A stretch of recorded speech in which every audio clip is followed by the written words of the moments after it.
예, 정말 새벽부터 요즘은 또 중새벽 기도회까지 오시는 분들 다 해보니까 뭐 어떤 때는 15분에 20명 사이 새벽에 오프라인에서 온라인에서 그렇게 참여해서 하시는 것 같아요. 근데 또 출근도 하시고 저녁에 또 급하게 식사도 하시고 오시고 오늘 하루가 바쁜 하루입니다. 피곤하지 않고 하나님께서 이 밤에 힘 주시기 바라고 무엇보다도 설교가 빨리 끝날 수 있길 바랍니다. 예. 그 이상해요. 마음은 그렇게 먹는데. 예. 자, 오늘 말씀 사도행전 18장 우리 지난 시간에 이어서 23절에서 19장 20절까지 말씀입니다. 에베소 전도 1, 다음 주는 에베소 전도 2, 그렇게 에베소에서의 복음 전파를 놓고 크게 둘로 나눠가지고 말씀을 살펴보겠습니다. 자, 먼저 우리가 18장 뒤 23절부터 마지막 18장 28절까지는 바울이 쭉 지금 바울 중심으로 얘기가 나오다가 갑자기 딱 끊어졌어요. 누가 들어왔냐면 아볼로가 들어왔습니다. 영어로는 아폴로예요. 아폴로. 아볼로가 어디에 등장합니까? 신약 성경에 또 그 유명한 말이 있죠. 바울이 나는 심었고 아볼로는 물을 주었으되 자라게 하시는 분은 오직 하나님이시다. 예. 어느 교회에 편지 쓸 때 그렇게 썼습니까? 고린도 교회. 예. 그래서 오늘 말씀 보면 아볼로가 고린도 교회로 가는 그런 장면이 나옵니다. 예. 자, 그래가지고 18장 마지막 부분은 아볼로에 대한 얘기고, 그 다음에 19장부터 바울의 에베소에서의 이제 사역입니다. 자, 23절부터 지금 왜 23절부터 읽었냐면 23절부터 바울의 3차 전도여행이에요. 3차 전도여행. 자, 22절을 보면 18장 22절 가이사랴에 상륙하여 2차 전도여행 끝나고 나서 유대의 가이사랴로 왔어요. 그래가지고 다시 쭉 북쪽으로 올라와서 안디옥으로 내려갔다고 되어 있는데 지대가 유대 쪽이 좀 높기 때문에 내려갔다는 표현을 쓰고 지도상으로는 북쪽으로 올라간 거예요. 자, 그래서 시리아의 안디옥, 원래 안디옥 교회에서 출발했다 안디옥 교회로 갔습니다. 그렇게 2차 전도여행이 22절에서 끝났고요. 23절 얼마 있다가 다시 또 떠났어요. 예, 그래서 갈라디아, 부르기아. 지도 한번 보시죠. 지도 보시면 어떻게 되어 있습니까? 갈라디아, 부르기아. 자, 표시가 이렇게 되어 있죠. 터키 내부, 튀르키 안쪽으로 내륙 쪽으로 2차 전도여행도 마찬가지고 3차 전도여행도 마찬가지고 그렇게 내부를 관통해서 그래서 여기저기 1차, 2차 전도여행 때 세웠던 교회들을 돌보고 그리고 에베소로 향하고 있다라고 하는 것입니다. 자, 이런 큰 틀을 가지고 우리가 오늘 말씀을 같이 보도록 하겠습니다. 먼저 아폴로에 대한 얘기를 한번 보죠. 23절에서 28절까지 여기 같이 함께 말씀 읽겠습니다. 23절입니다. 얼마 있다가 떠나 갈라디아와 부르기아 땅을 차례로 다니며 모든 제자를 굳건하게 하니라. 알렉산드리아에서 난 아볼로라 하는 유대인이 에베소에 이르니 이 사람은 언변이 좋고 성경에 능통한 자라. 그가 일찍이 주의 도를 배워 열심으로 예수에 관한 것을 자세히 말하며 가르치나 요한의 세례만 알따름이라. 그가 회당에서 담대히 말하기 시작하거늘 브리스길라와 아굴라가 듣고 데려다가 하나님의 도를 더 정확하게 풀어 이르더라. 아볼로가 아가야로 건너가고자 하므로 형제들이 그를 격려하며 제자들에게 편지를 써 영접하라 하였더니 그가 감에 은혜로 말미암아 믿은 자들에게 많은 유익을 주니 이는 성경으로서 예수는 그리스도라고 증언하여 공중 앞에서 힘있게 유대인의 말을 이기미러라. 아멘. 아멘. 자, 지금 이 말씀 읽은 걸 보고 우리 같이 내용을 먼저 정리 한번 해보죠. 23절에 말씀드린 것처럼 안디옥 교회에 잠깐 머물렀다가 3차 전도여행을 떠나는 바울이 모습입니다. 그래서 갈라디아, 부르기아, 지도 한번 보여주세요. 화면에 지도를 보시고 그렇게 해가지고 쭉 제자들을 굳건하게 한 다음에 24절에서 28절 이제 아폴로에 대한 얘기. 출신이 어디입니까? 알렉산드리아가 어디에 있을까요? 왜 알렉산드리아? 이게 그리스 도시 같죠? 맞아요. 그리스화된 그런 신도시입니다. 아프리카 북부에 있어요. 지금의 리비아 그 지중해 해안가에 가까이 있다고 보시면 되겠습니다. 그때 당시에 로마 제국이 지중해를 삥 둘러가지고 다 점령했잖아요. 예, 그래서 아프리카 북부 이집트와 리비아 쪽으로 모로코 쪽으로 해가지고 쭉 이렇게 점령을 하지 않았습니까? 이 알렉산드리아는 말 그대로 알렉산더 대왕의 이름을 딴 거예요. 그러니까 헬라 문화화된 도시입니다. 우리 그 유대 지역에도 아까 가이사라가 있었잖아요. 가이사라는 누구 이름을 딴 거예요? 로마 황제 가이사 이름을 딴 거예요. 가이사에게 봉헌된 도시인 것처럼 알렉산더 이 헬라적 그런 계획을 가지고 그때 당시 헬라 제국 때 생겨난 도시다. 기억나시는지 모르겠는데 70인역이라고 최초의 구약 성경의 헬라어 번역 이스라엘 사람 70명이 번역을 해가지고 번역을 한 최초의 번역 성경이에요. 그게 알렉산드리아에서 만들어졌습니다. 왜? 알렉산드리아에 유대인들이 그만큼 많이 살았다는 거예요. 그러니까 우리가 이 유대 땅을 떠나서 살고 있는 태어난 그런 유대인들을 뭐라고 불러요? 이민자인데 그걸 좀 유식한 말로 디아스포라 이렇게 부르잖아요. 이 디아스포라 이민자 유대인들이 알렉산드리아에 너무 많았어요. 이 사람들이 히브리어를 잊어먹네요. 그럼 어떻게 해야 돼? 지금 헬라 말을 계속 쓰고 있어. 그러니까 성경을 헬라어로 번역한 거예요. 그 정도로 유대인들이 많았다.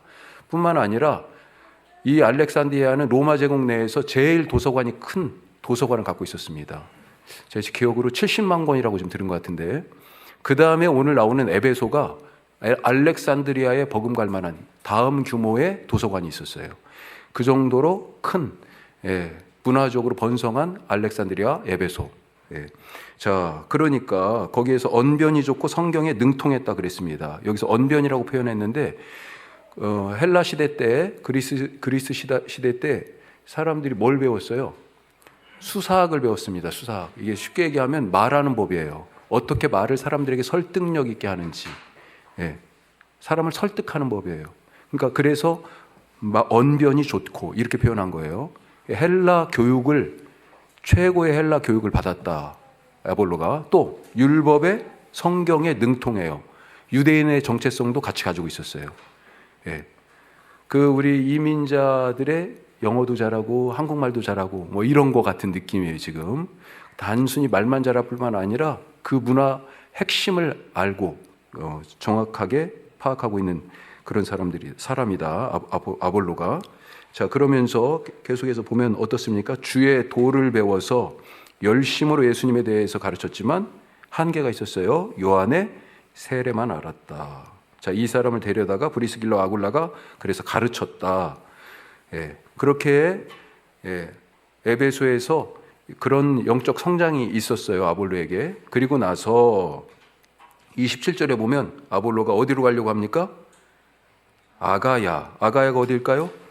고린도가 있는 바다 건너, 고린도가 있는 그 지금의 그리스 발칸반도 아래쪽, 거기가 아가야 지역이에요. 그 위쪽은 빌립보, 데살로니가 여기 있는 데는 마케도냐고 아셨죠?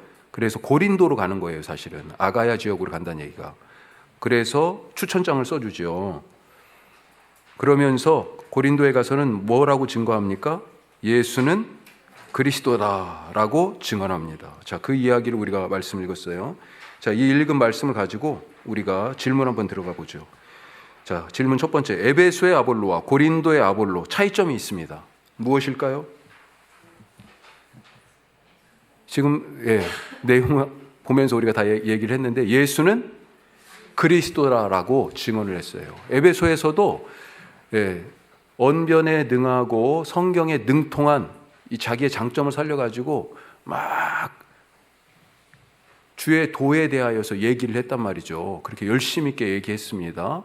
그런데 고린도에 가서 얘기했을 때하고 에베소에서 얘기했을 때하고 차이가 있어요. 그 사이에 누가 있습니까? 브리스길라와 아굴라가 있어요. 차이가 왜 생겼는지. 아마도 브리스길라 아굴라 이 부부는 원래 브리스길라와 아굴라 부부가 어디 살았어요? 지난 시간에 했었는데 로마에 살았어요. 로마에. 어떻게 로마까지 갔는지 모르겠지만 로마에 있다가 유대인 추방령이 있었어요. 49년에 클라우디우스 황제가 야, 유대인들 니들끼리 서로, 유대인 기독교인들이 서로 사실은 그런 것 때문에 그 로마 황제가 볼 때는 저게 다 그냥 유대인들이 난리를 치는 거야. 귀찮게 하고. 니네들 다 나가 로마에서. 그래가지고 내쫓았는데 그 내쫓았을 때 상당수가 고린도로 왔습니다. 고린도로 온 사람 중에 브리스길라 아굴라가 있었고 때마침 바울이 전도 여행 중에 고린도에 갔는데 그때 브리스길라와 아굴라가 이 부부가 1년 정도 지금 전에 고린도에 와 있었던 거예요. 거기서 만나서 같이 사역을 1년 반 정도 하다가 바울이 돌아갈 때 같이 출발했습니다. 그래서 이 부부는 에베소에 남겨놓고 바울만 지금 시리아의 안디옥 교회까지 갔다가 다시 지금 오는 거예요. 한 1년 정도 지금 그러니까 이 브리스길라 아굴라 부부는 에베소에서 자기들 단독으로 거기에서 있으면서 사역을 하고 생계를 꾸려가고 있었다. 자, 그런 이 브리스길라 아굴라 부부가 어느 날 보니까 아볼로라는 사람이 왔어요. 어디서? 알렉산드리아에서. 그런데 와서 말하는 거 보니까 야, 이 사람 예수님에 대해서 얘기하네. 예. 놀랍고 아마 너무도 반가웠을 것입니다. 유대인이었으니까 성경에도 능통하지, 헬라 문화를 잘 알고 정말 말하는 거 보니까 그냥 흠뻑 빠질 것 같이 그렇게 말을 잘해요. 예. 자기처럼 이렇게 예수 믿는 신실하고 능력 있는 그런 아볼로 보면서 반갑고 놀라웠을 거예요. 그런데 아볼로의 설교를 들어보니까 이게 보통 설교가 아닌데, 예. 그런데 틀린 말이 없는데 아쉬운 게 있었어요. 사실 아볼로는요, 오늘 말씀에 보면 어디에서 설교했다고 되어 있습니까? 맨 처음에 에베소에서 회당에서 했다고 되어 있습니다. 회당에서. 어떻게 해요? 성경의 근거에서. 그의 태도는 또 어땠습니까? 성경의 근거에서 예수에 대해서 얘기했는데 어떤 태도로 했어요? 열심으로 했다고 되어 있습니다. 열심으로. 자, 25절에 보면 주의 도를 배워 열심으로 예수에 관한 것을 그랬잖아요. 그렇죠? 열심으로라고 지금 이렇게 표현되어 있는데 이게 말 뜻을 그대로 풀면 그의 영이 들끓어서예요. 그냥 단순히 열심이라고 하니까 마음에 잘 안 오는데 속에서 그의 영이 들끓어 그 정도로 열정적이었다라고 하는 것입니다. 그렇게 예수님에 대해서 얘기하고 설교하고 있는데 틀린 말이 없어요. 성경의 근거에서 다 옳은 말이에요. 하지만 동시에 뭔가 약간 뭔가 허전하고 뭐가 빠진 것 같아요. 부족해요. 이유가 뭘까요? 아폴로는 요한의 세례만 알고 있었어요. 예수님에 대한 말들을 예수님에 대해서 얘기를 하긴 하지만 그 말이 틀린 말은 아니지만 중요한 것이 빠져 있습니다. 그래서 브리스길라 아굴라 부부가 아볼로를 데려다가 뭘 가르쳐요? 하나님의 도를 더 정확하게 풀어서 가르칩니다. 그들이 풀어준 하나님의 도는 무엇일까요? 지금 여기는 안 나와요. 그렇죠? 그런데 아볼로에게 부족했던 이 브리스길라 아굴라 부부가 풀어줬던 더해준 하나님의 도, 그 뒤에 이야기에서 우리가 찾아볼 수 있습니다. 자, 고린도 지역으로 여기 에베소에서 바다 건너 아가야 지역 고린도로 갔어요. 갔는데 갈 때 추천서를 써줬잖아요. 자, 거기서도 힘차게 말씀 사역을 했습니다. 아볼로가 그게 장기잖아요. 자, 그런데 여기에서 에베소에서 했던 것과 메시지의 차이가 있어. 어떤 차이가 있습니까? 28절 같이 읽어봅시다. 이는 성경으로서 예수는 그리스도라고 증언하여 공중 앞에서 힘있게 유대인의 말을 이기미러라. 어떤 차이가 있어요? 그전에도 성경의 근거에서 얘기했어요.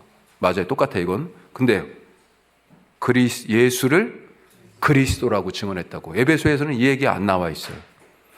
그러니까 세례 요한과 같은 연장선상에서 추측하건대 그 정도의 선지자적 역할을 하는 사람으로서 예수님을 얘기하고 이해했던 것 같아요. 하지만 브리스길라와 아굴라를 만나고 나서 메시지가 달라졌어. 뭐라고요? 예수가 바로 성경에서 약속하신 바로 그분 메시아 그리스도다라고 설교하기 시작한 것입니다. 전에 아볼로는 예수님에 대한 지식은 있었지만 예수님이 메시아라는 고백은 없었던 걸로 보여요. 하지만 지금 바뀌었습니다. 성경에 대한 지식이 예수는 그리스도다라고 하는 고백으로 이어지지 않으면 그 지식이 뭔가 하나 빠진 지식이에요. 아쉽고 아쉬운 지식이 됩니다. 잘못하면 의미가 없어질 수도 있어요. 우리는 어떻습니까? 오랜 시간 동안 지금 신앙생활 하신 분들이 많은데 예수는 그리스도다라고 하는 고백이 우리의 매일의 예배와 기도와 말씀 읽는 그리고 살아가는 순간에 그런 고백이 나오고 있습니까? 아볼로는 똑똑한 사람이었어요. 성경의 어떤 의미에서는 박사고 전문가입니다. 그런데 그에게 예수는 그리스도다라고 하는 고백이 이전에는 빠져 있었어요. 늘 우리의 삶에서 그런 고백이 여러 가지 방식으로 있을 수 있길 바랍니다. 자, 질문 두 번째. 아볼로는 성장하는 사람, 제 눈엔 그렇게 보이더라고요. 성장하는 사람. 무엇이 그를 성장하게 했는가? 성장했죠, 지금. 에베소에서의 아볼로하고 고린도에서의 아볼로하고 달라졌잖아요. 성장했습니다. 무엇이 그를 그렇게 성장하게 했을까요? 말씀 계속 드린 것처럼 어쩌면 아볼로는 고스펙을 가진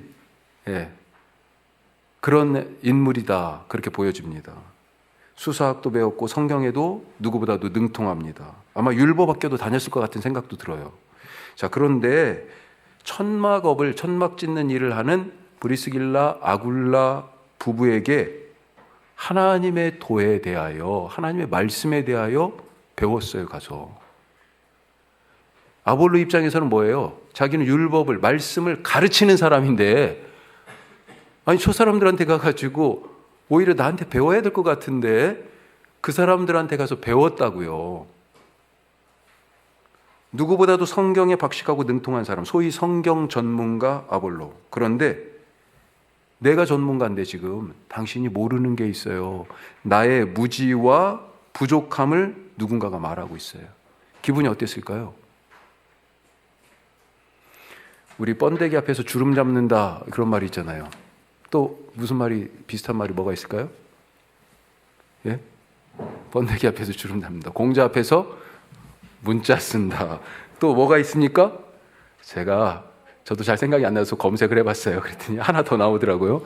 뭐가 있을까요? 예? 주여. 집에서 저러세요? 제가 찾아본 건 불도저 앞에서 삽질한다 했어요. 예. 아니, 어떻게 보면 브리스길라와 아굴라가 아폴로 앞에서 지금 성경 얘기하는 게 이게 진짜 공자 앞에서 문자 쓰는 거 아니겠습니까? 예. 목사 앞에서 성경 얘기하면서 목사님 성경에 이게 이거예요, 이렇게 얘기하는 거랑 비슷하고요. 아, 교회가 목사님이 이거예요, 목회는 이렇게 해야 돼요, 훈수 두는 거나 마찬가지죠. 그런데 어떻습니까? 아볼로는 겸손하게 자기보다 훨씬 성경 지식이 부족해 보이는 브리스길라와 아굴라에게, 그렇지만 그들은 뭘 갖고 있었어요? 핵심 고백을 갖고 있었어요. 그들에게 배웠어요. 그래서 성장했어요. 여기에서 발견할 수 있는 이 아볼로의 성품, 성장을 위한 아볼로의 성품은 뭐가 있어요? 겸손. 우리가 성장하기 원하면 겸손해야 합니다. 그렇죠? 그래야 배울 수 있죠. 겸손하지 않으면 내가 더 잘하는데 배우지 못해요. 또 한 가지, 진리에 대한 열정. 아까 열심으로 그랬잖아요. 뭐라고요? 그의 영이 들끓어. 지금 그거예요. 다른 게 필요 없어요. 내 자존심, 내가 더 많이 아는데, 내가 더 많이 배웠는데, 내가 말도 훨씬 더 설득력 있게 잘하는데, 아폴로에겐 그게 장점이었어요. 그럼에도 불구하고 진리를 알기 위한 열정으로 가서 배웠다고요. 그래서 성장했습니다. 메시지가 달라졌어요. 자, 고린도에 가서 어떻게 됐습니까? 28절 맨 끝에 보면 성경으로서 예수는 그리스도라고 증언하여 어떻게 됐습니까? 같이 해요. 공중 앞에서 힘있게 유대인의 말을 이기미러라. 아멘, 아멘. 유대인의 말을 이겼습니다. 저 19장 20절도 한번 보세요. 지금 바울의 에베소에서의 사역, 첫 번째 사역 끝에 이와 같이 19장 20절 이와 같이 주의 말씀이 힘이 있어 흥왕하여 세력을 얻으니라. 여기 세력을 얻으니라가요, 이 18장 28절 끝에 이기미러라 하고 지금 같은 거예요. 예. 그런 영적 성과를 얻었습니다. 영적 승리를 이뤘어요. 메시지가 달라지고요, 복음이 통하게 됐습니다. 우리에게 그런 배움, 그런 성장하는 믿음 우리가 가질 수 있기를 바라고 축복합니다. 자, 우리 이제 19장으로 넘어와서요. 19장 몇 가지로 나눠볼게요. 지금 20절까지 내용을 크게 바울의 에베소 사역 첫 번째 파트를 세례 사역 이렇게 얘기할 수 있겠습니다. 세례 사역. 그 다음에 8절에서 10절. 자, 에베소 사역 두 번째 말씀 사역. 두란노 서원이 나와요. 여기에 말씀 사역. 세 번째 11절에서 20절 고치는 일이 있어요. 귀신 쫓아내고. 특별히 이 일 때문에 지금 어떤 해프닝이 하나 있습니다. 자, 그래서 능력 사역 이렇게. 세례 사역, 이건 성령과 관계된 거고요. 두 번째 말씀 사역. 세 번째 능력 사역. 자, 그 중에 우리가 오늘 할 수 있는 데까지만 해볼게요. 자, 1절에서 7절 먼저 세례 사역에 대해서 같이 한번 보죠. 세례 사역 1절에서 7절까지 말씀입니다. 같이 읽겠습니다. 아볼로가 고린도에 있을 때 바울이 윗지방으로 다녀 에베소에 와서 어떤 제자들을 만나 이르되 너희가 믿을 때 성령을 받았느냐 이르되 아니라 우리는 성령이 계심도 듣지 못하였노라. 바울이 이르되 그러면 너희가 무슨 세례를 받았느냐 대답하되 요한의 세례니라. 바울이 이르되 요한이 회개의 세례를 베풀며 백성에게 말하되 내 뒤에 오시는 이를 믿으라 하였으니 이는 곧 예수라 하거늘 그들이 듣고 주 예수의 이름으로 세례를 받으니 바울이 그들에게 안수하며 성령이 그들에게 임하심으로 방언도 하고 예언도 하니 모두 12사람쯤 되니라. 아멘. 자, 그렇죠. 이 사람들이 지금 바울 만난 사람들이 세례를 예수 이름으로 받았습니다. 그리고 성령이 임했어요. 그 내용을 가지고 조금 더 다시 살펴보면, 자, 이 사람들을 만나서 딱 보니까 뭔가 좀 이상해요. 바울하고 지금 아볼로는 만났습니까? 아니에요. 길이 엇갈렸어요. 예, 바울이 안디옥으로 돌아갔을 때 아볼로가 에베소에 지금 들린 겁니다. 그리고 바울은 출발했는데 아볼로는 어디로 갔어요? 고린도로 넘어갔어요. 그래서 바울이 에베소에 도착했을 때 이미 아폴로는 고린도에서 사역을, 복음을 전하고 있었습니다. 서로 만나지 아직 못했어요. 그런데 고린도전서 16장에 가면 16장 12절인가요? 가면 바울하고 아폴로가 같이 있어요. 예, 그리고 그게 고린도전서니까 고린도 교회에 쓴 편지잖아요. 에베소에서 쓴 편지예요. 그때 에베소에서 같이 있다가 고린도 교인들이 아폴로 좀 보내주세요 막 그런다고요. 가라고 할게. 그런데 지금은 안 간대. 나중에 간대. 그런 얘기가 고린도전서 16장에 써 있습니다. 하여튼 지금은 안 만났어요. 자, 그런데 와서 에베소에 딱 와서 보니까 그 어떤 예수 믿는 무리, 제자라고 지금 표현되어 있습니다. 이 제자들 중에 어떤 제자들을 만났는데 얘기를 하다 보니까 뭐가 좀 이상해요. 예.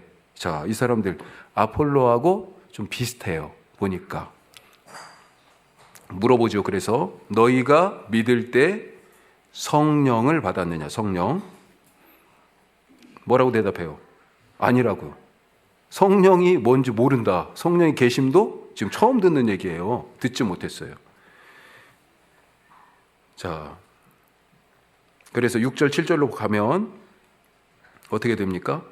바울이 요한의 세례만 아는 이 제자들에게 예수님을 증거하고 예수 증거, 또 예수 이름으로 세례를 주고 그리고 안수하니까 성령이 임했어요. 자, 아까 아볼로도 어땠습니까? 요한의 세례만 알고 있었어요. 요한의 세례만. 자, 이 내용을 가지고 우리가 질문 세 번째. 믿음에 동반되어야 하는 것이 무엇인가? 믿음하고 함께 같이 오는 것. 예. 자, 약간 교리적인 얘기일 수도 있는데 거기 지금 밑줄이 4개 쳐져 있습니다. 답을 미리 얘기하면 회개, 믿음, 세례, 성령. 자, 이 4가지가 지금 1절에서 7절 이 말씀 속에 지금 다 들어가 있어요. 회개, 믿음, 세례, 성령.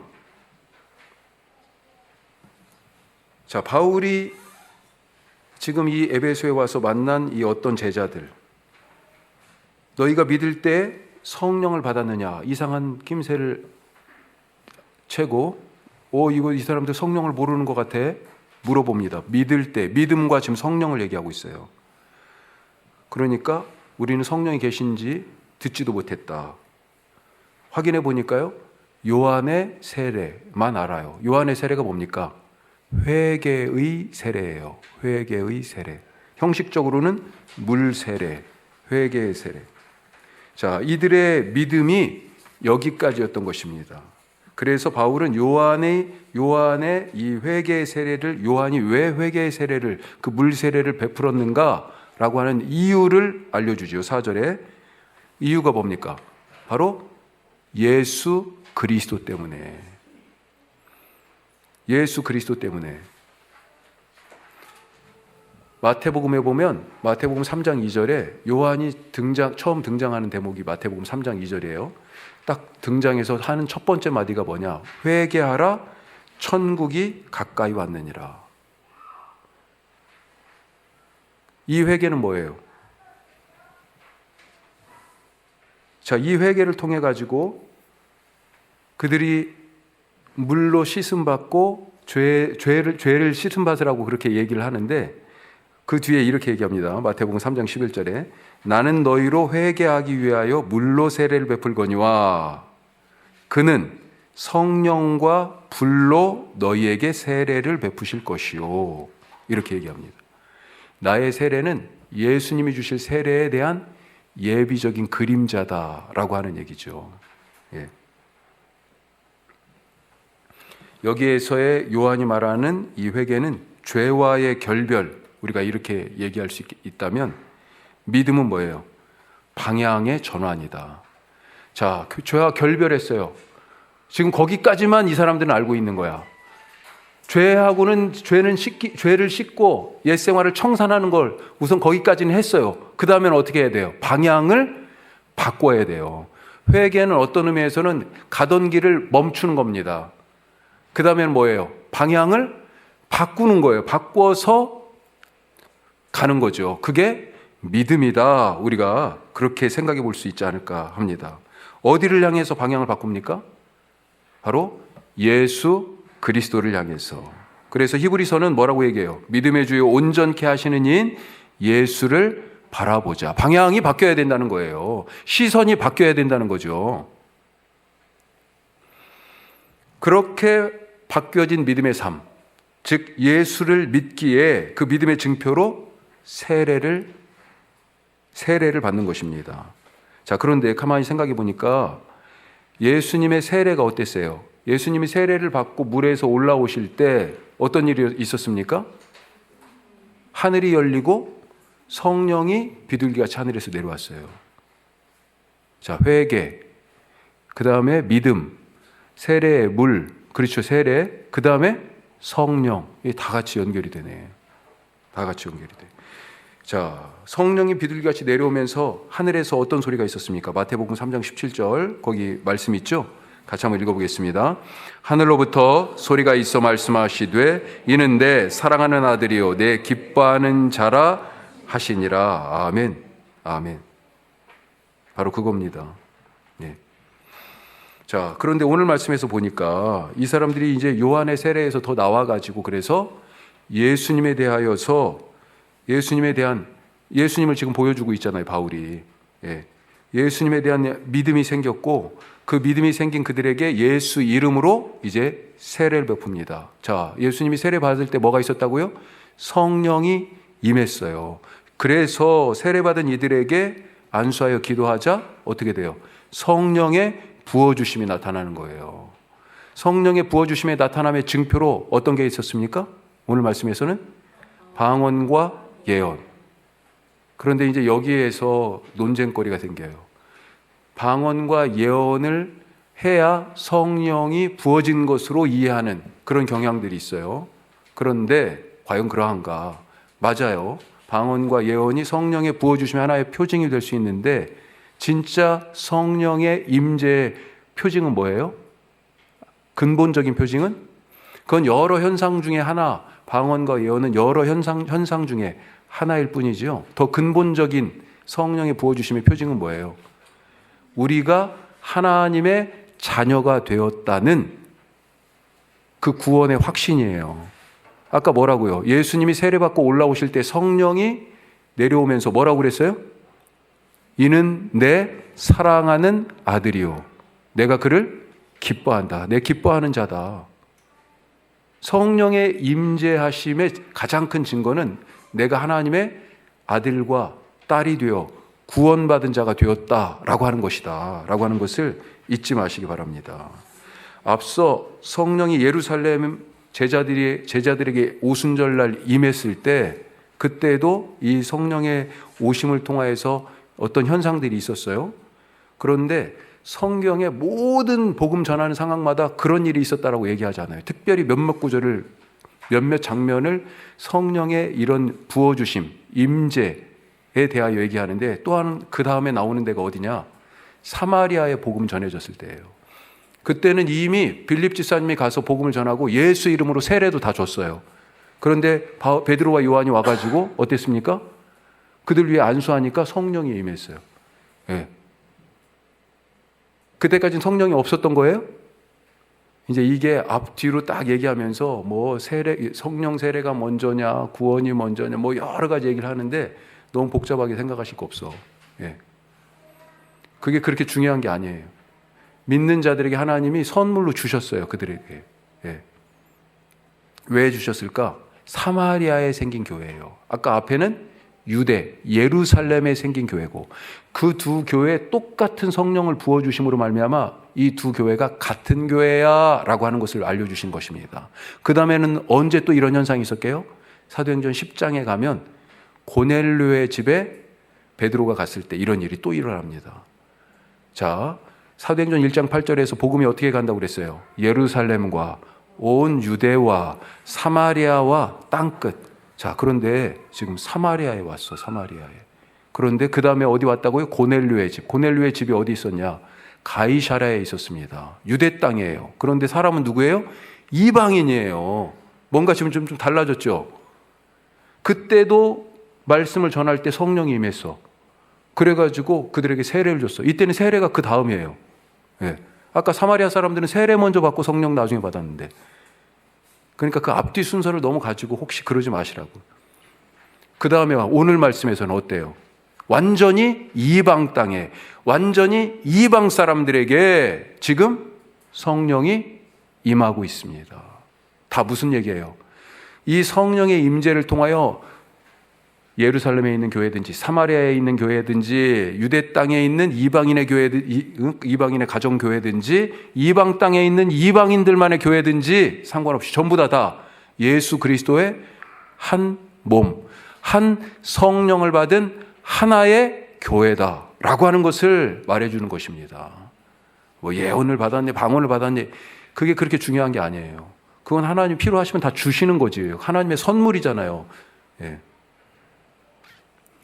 그래서 에베소서 3장 말씀에 보면 보세요. 4장 말씀. 이 성령의 하나됨에 대하여 얘기합니다. 같이 한번 읽어보죠. 평안에 매는 줄로 성령이 하나 되게 하신 것을 힘써 지키라. 몸이 하나요 성령도 한 분이시니 이와 같이 너희가 부르심의 한 소망 안에서 부르심을 받았느니라. 주도 한 분이시요 믿음도 하나요 세례도 하나요. 그 다음에 하나님도 하나이시니 이렇게 나와요. 하나의 성령, 하나의 몸, 하나의 세례, 하나의 교회, 한 하나님을 섬기는 하나님의 자녀들, 이거예요. 이거. 예. 우리가 한 성령 받은, 한 호흡하는, 한 몸을 이룬 하나님의 자녀, 예수님의 몸, 그런 원주 함께하는 교회, 그 자부심으로 살아가고 그 기쁨이 우리의 삶에서 충만하시기를 바라고 축복합니다. 기도하겠습니다. 오늘 말씀 생각하면서 오늘 아볼로에 대해서 우리가 배웠는데 그의 성장하는 모습이 참 보기 좋죠. 우리도 겸손하여서 진리에 대한 열정으로 성장하는 믿음 갖게 하여 주시옵소서. 쓸데없는 이게 먼저야 저게 먼저야 라고 하는 그런 논쟁, 신학 논쟁에 휩쓸리지 않게 하여 주시고 성령 주신 그 은혜를 따라서 날마다 삶에서 예수님을 주로 고백하고 그리고 교회로 하나 되게 하신 것을 힘써 지키며 복음을 땅끝까지 바울처럼 아볼로처럼 증거하는 자, 그런 교회 되게 하여 주시옵소서. 우리 기도하실 수 있기를 바랍니다. 기도하겠습니다. 아버지 하나님,